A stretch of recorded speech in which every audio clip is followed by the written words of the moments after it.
Hello and welcome to another Plain Truce, and this week we're going to be talking about that really horrible word that is bomb threats. Joining me today, as always, is the legend that is Captain Al. Hi, Captain Al.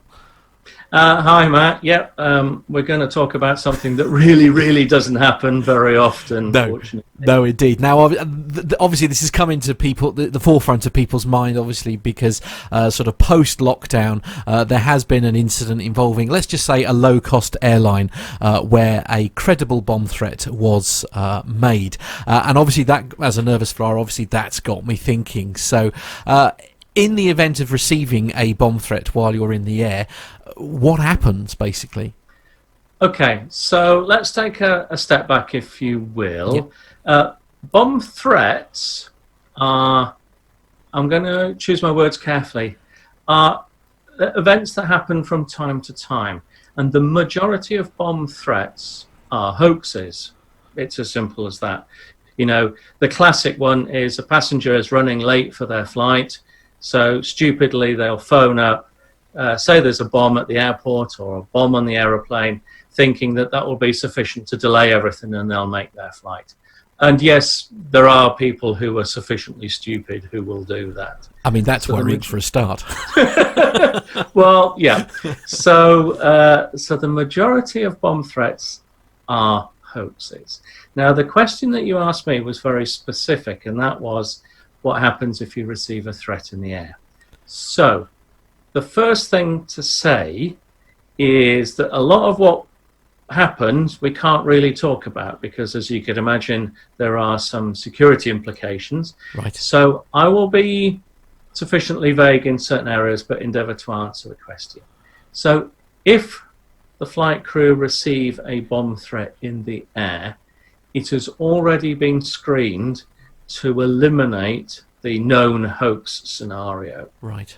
So we have specific coded messages that we will receive, which I won't elaborate on, that basically mean that the airline or the state of registration have already determined that they feel that the threat is real enough to advise the crew. Does that make sense? Yes. Yeah. Okay. So in other words, all of the hoaxes are filtered out if the aircraft is in flight, because there's no point in phoning up a crew and saying, we've had a bomb threat, but we don't think it's real. Because what are you going to do? You're going to worry a load of people unnecessarily, aren't you, essentially? Absolutely. Yeah. Okay. So when we get a credible bomb threat, there are a list of procedures that unfortunately I can't elaborate on that we would then go through. Now, a lot of this depends on where you are in the world, because countries that you are flying over have a vested interest in a safe outcome for this event. Because quite clearly, if you're at 36,000 feet over London, or even Bungay for that matter, the good people living in London or Bungay don't really want bits of your aeroplane scattering down from the sky over them. No. So, in the UK, this is public knowledge, an aircraft that experiences a bomb threat, or indeed significant unrest on board the aircraft, will be intercepted by the UK military, in this case the Air Force typically, and will be escorted to one of a couple of airports in the UK. So in the southern part of the UK, that would be London Stansted, and in the northern part of the UK, that would be Prestwick. And there are predetermined courses of action that will take place once the aircraft has landed. And the reason that those two airports are specific is because the predetermined action is already kind of set up and ready to go, if you see what I mean. Yeah. Now, obviously, in the past, when bomb threats have taken place, one of the areas to, I suppose, identify or investigate is whether the perpetrators of the bomb threat are actually on board, or whether it's just a sort of remote bomb, if you like. Since September the 11th, the dynamics of bomb threats, hijacks, and disturbances on board quite clearly changed. the motives of terrorists changed, and therefore we tend not to investigate those areas so much. Within the cabin, if there is a bomb threat, the cabin crew will attempt to locate the bomb, if indeed there is one on board, and there are then ways and means of dealing with said bomb to try to minimize any detrimental effect that said bomb would have on the aircraft. So you might say, well, what on earth does that mean? Well, there are designated areas on an aircraft where you could put a bomb where it will cause the least amount of damage, and that's basically where the bomb would be put. I have to say, because we do have some friends associated with the program in the cabin crew environment, and I would say good luck to any cabin crew member who has to pick up a bomb and move it. I can imagine. But that is what they would be asked to do. Once the aircraft has landed, assuming that it was just a bomb on board and that there weren't any hijackers or terrorists on board, it doesn't surprise anybody that we would evacuate the aeroplane pretty quickly and then leave the authorities to deal with the aircraft and said bomb.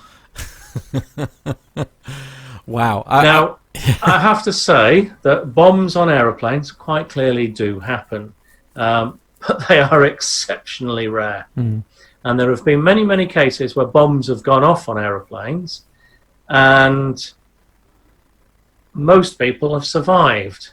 I think of one particular event a few years ago where the terrorist was actually accompanying the bomb. The bomb went off, put a fairly sizable hole in the side of the aeroplane, sufficiently to suck out the terrorist, but everybody else stayed on board. So you can make of that what you will. A satisfactory outcome, I think, is probably the best way to... In the eyes of many, I'd say. Yeah, absolutely. Slightly controversial, I know. And I mean, it sounds like something that would... it's a very nerve-wracking subject, I suppose this is. But then I suppose again, if we try and rationalise this a bit, there is every possibility. You could be go for a day at the races, for example, and be in just as much danger and or threat to something like this than an in-air event.